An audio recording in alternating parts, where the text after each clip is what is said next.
not everybody thinks like this, but you, when you're talking about customers, you say need.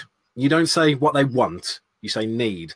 And it reminds me of something that you said earlier about sometimes giving customers solutions that maybe they wouldn't think were in their best interest, but actually are. Giving them delivering something that they don't even know that they need, which is something that's really interesting to me. And the way I think about it, and the people that have seen me before will know this analogy, but it's like if you ask a kid what they want to eat, they're going to say like gummy bears, ice cream, cookies, all on top of a pizza. Whereas realistically, as a parent or a guardian, you know what they need, and that's something different. But delivering on that something different is going to achieve a better outcome than delivering that diabetes pizza. So, how is it that you go about understanding what customers really need and differentiating it away from what they might just say that they want?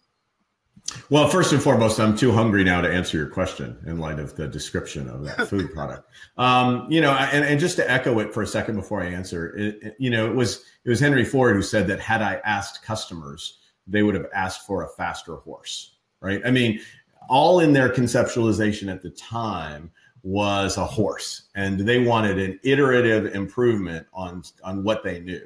So his articulation, I think for most of us who spend our time in this, is to think about the question behind the question. So if I said, why do you want a faster horse?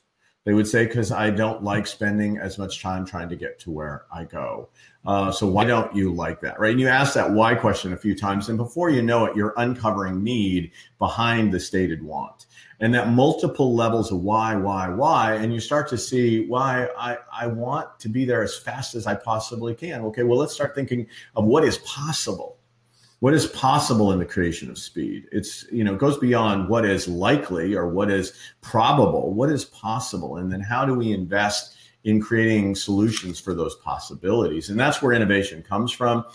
We wanted to be connected to information at all times. Thus, we ended up with, the internet, or we ended up with an iPhone that enables us to connect the internet as a very functional networking device. So, I think that's where you start to move. And if I look at the brands that I work with, and frankly, I've been so blessed on brands. We'll have a new book out next year about a super disruptor that, everyone knows about. And it's been one of those brands that, has really changed an industry.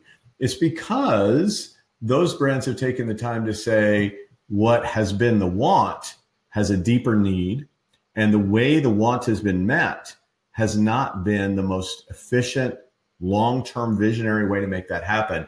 And so these brands stepped in and they created a solution, and everybody else was caught with their flat-footed in terms of the solutions that they had.